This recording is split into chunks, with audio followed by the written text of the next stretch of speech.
Shalom bagi Bapak, Ibu, dan anak-anak keluarga Kristen yang diberkati dan dikasihi oleh Tuhan. Damai sejahtera dalam Tuhan Yesus Kristus dan sukacita Roh Kudus melimpah senantiasa dalam hati dan kehidupan keluarga Kristen yang terkasih. Keluarga yang terkasih dalam Tuhan, sebelum kita membaca firman Tuhan dan mendengar santapan harian keluarga di saat ini, mari kita berdoa. Ya Tuhan Yesus, firman yang hidup, ya Roh Kudus, terangilah hati kami, agar firman Tuhan yang hendak kami baca dapat kami mengerti dan menjadi petunjuk bagi kami dalam menjalani kehidupan ini dengan penuh sukacita. Amin. Bapak, Ibu, dan anak-anak keluarga Kristen yang diberkati Tuhan, pembacaan firman Tuhan di hari ini terambil dari 1 Korintus pasal 1 ayat 18 sampai ayat yang ke-25. Beginilah bunyi sabda firman Tuhan. Sebab pemberitaan tentang salib memang adalah kebodohan bagi mereka yang akan binasa, tetapi bagi kita yang diselamatkan, pemberitaan itu adalah kekuatan Allah, karena ada tertulis, Aku akan membinasakan hikmat orang-orang berhikmat, dan kearifan orang-orang bijak akan kulenyapkan. Di manakah orang yang berhikmat? Di manakah ahli Taurat? Di manakah pembantah dari dunia ini? Bukankah Allah telah membuat hikmat dunia ini menjadi kebodohan? Oleh karena dunia dalam hikmat Allah tidak mengenal Allah oleh hikmatnya, maka Allah berkenan menyelamatkan mereka yang percaya oleh kebodohan pemberitaan Injil. Orang-orang Yahudi menghendaki tanda, dan orang-orang Yunani mencari hikmat. Tetapi kami memberitakan Kristus yang disalibkan, untuk orang-orang Yahudi suatu batu sandungan, dan untuk orang-orang bukan Yahudi suatu kebodohan. Tetapi untuk mereka yang dipanggil, baik orang Yahudi maupun bukan orang Yahudi, Kristus adalah kekuatan Allah dan hikmat Allah, sebab yang bodoh dari Allah lebih besar hikmatnya daripada manusia, dan yang lemah dari Allah lebih kuat daripada manusia. Demikianlah sabda firman Tuhan di saat ini. Tetapi hendaklah kamu menjadi pelaku firman dan bukan hanya pendengar saja, sebab jika tidak demikian, kamu menipu diri sendiri. Amin. Bapak, Ibu, dan anak-anak keluarga Kristen yang diberkati dan dikasihi oleh Tuhan, santapan harian keluarga di hari ini berjudul, Kami memberitakan Kristus yang disalibkan.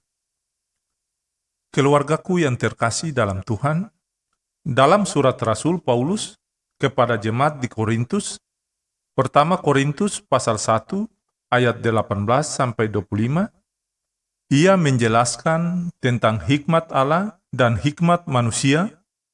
Dalam pemahaman Yahudi, bahwa pilihan untuk mengikuti jalan penderitaan atau jalan salib adalah suatu kebodohan.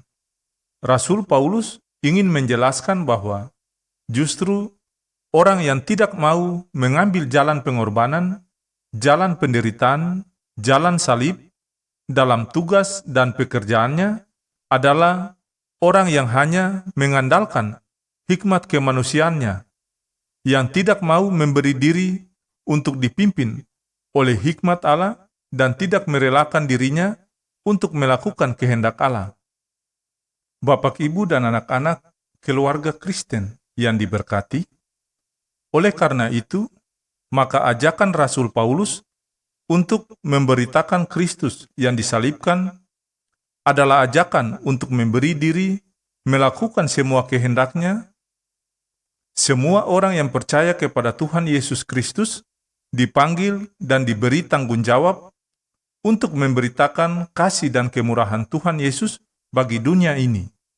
Setiap orang percaya diutus untuk memberitakan Yesus Kristus yang menderita, mati tersalib, dan bangkit dari antara orang mati, karena kasih-Nya yang ajaib untuk menyelamatkan manusia dan semua ciptaan.